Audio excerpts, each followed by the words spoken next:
Punjabi radio USA पेश करता है अज दा दिन सिख इतिहास विच।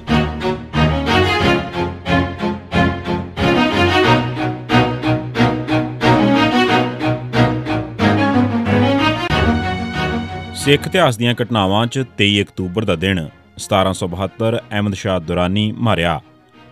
वार-वार पंजाब उत्ते हमला करके लुੱਟ मचाउण ते दहशत फैलाउण वाले अहमद शाह दुरानी ने दसंबर 1768 च 9वीं वार पंजाब ते हमला कीता, पर वो इस वार झेलम दरिया तो ही मुड़ गया क्योंकि सिखां दे हमलिਆਂ ਕਾਰਨ ਹੁਣ ਉਸ ਨੂੰ ਆਪਣੀ ਹਿਫਾਜ਼ਤ ਦਾ ਵਧੇਰੇ ਫਿਕਰ ਸੀ। ਦਸੰਬਰ 1769 ਚ ਦੁਰਾਨੀ ਨੇ 10ਵੀਂ ਵਾਰ ਫਿਰ ਕਿਸਮਤ ਅਜ਼ਮਾਉਣ ਦੀ ਕੋਸ਼ਿਸ਼ ਕੀਤੀ, ਪਰ ਸਿੱਖਾਂ ਦੇ ਹਮਲਿਆਂ ਤੋਂ ਡਰਦਾ ਇਸ ਵਾਰ ਉਹ ਪਿਸ਼ਾਵਰ ਤੋਂ ਹੀ ਮੁੜ ਗਿਆ। ਜੂਨ 1770 ਚ ਅਹਿਮਦ ਸ਼ਾਹ ਦੁਰਾਨੀ ਨੇ 11ਵੀਂ ਵਾਰ ਪੰਜਾਬ ਵੱਲ ਮੂੰਹ ਕਰ ਲਿਆ। ਇਸ ਵਾਰ ਉਸ ਦੇ ਨਾਲ ਜਰਨੈਲ ਜਹਾਨ ਖਾਨ ਨਹੀਂ ਸੀ। ਉਹ 14 ਮਾਰਚ 1770 ਦੇ ਦਿਨ ਹੀ ਮਰ ਚੁੱਕਾ ਸੀ।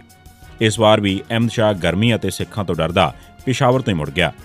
ਅਗਸਤ 1771 ਚ ਉਸਨੇ 12ਵੀਂ ਵਾਰ ਹਮਲਾ ਕਰਨ ਦੀ ਯੋਜਨਾ ਬਣਾਈ, ਪਰ ਰੱਬ ਨੂੰ ਇਹ ਮਨਜ਼ੂਰ ਨਹੀਂ ਸੀ। ਹੁਣ ਉਹ ਇੱਕ ਕਮਜ਼ੋਰ, ਬੁੱਢਾ, ਨਿੰਮੋ ਚੂਣਾ, ਬੇਬਸ, ਬੇਦਿਲ, ਹਾਰਿਆ ਹੋਇਆ, ਥੱਕਿਆ ਹੋਇਆ ਤੇ ਕਮਜ਼ੋਰ ਹੋ ਚੁੱਕਾ ਸੀ ਤੇ ਬਹੁਤ ਹੀ ਘਬਰਾਇਆ ਹੋਇਆ ਸ਼ਖਸ ਸੀ। ਅਖੀਰ ਸਿੱਖਾਂ ਦੀ ਤਾਕਤ ਤੋਂ ਡਰਦਾ ਵਿਚਾਰਾ ਅਹਿਮਦ ਸ਼ਾਹ 23 ਅਕਤੂਬਰ 1772 ਦੇ ਦਿਨ ਇਸ ਦੁਨੀਆ ਤੋਂ ਵਿਦਾ ਹੋ ਗਿਆ। ਇਸ ਤੋਂ ਬਾਅਦ ਅਫਗਾਨ ਧਾੜਵੀਆਂ ਦੀ ਦਹਿਸ਼ਤ ਖਤਮ ਹੋ ਗਈ। 1981 ਮਹਿੰਦਰਪਾਲ ਪਾਂਸ਼ਟਾ ਦੀ ਮੌਤ।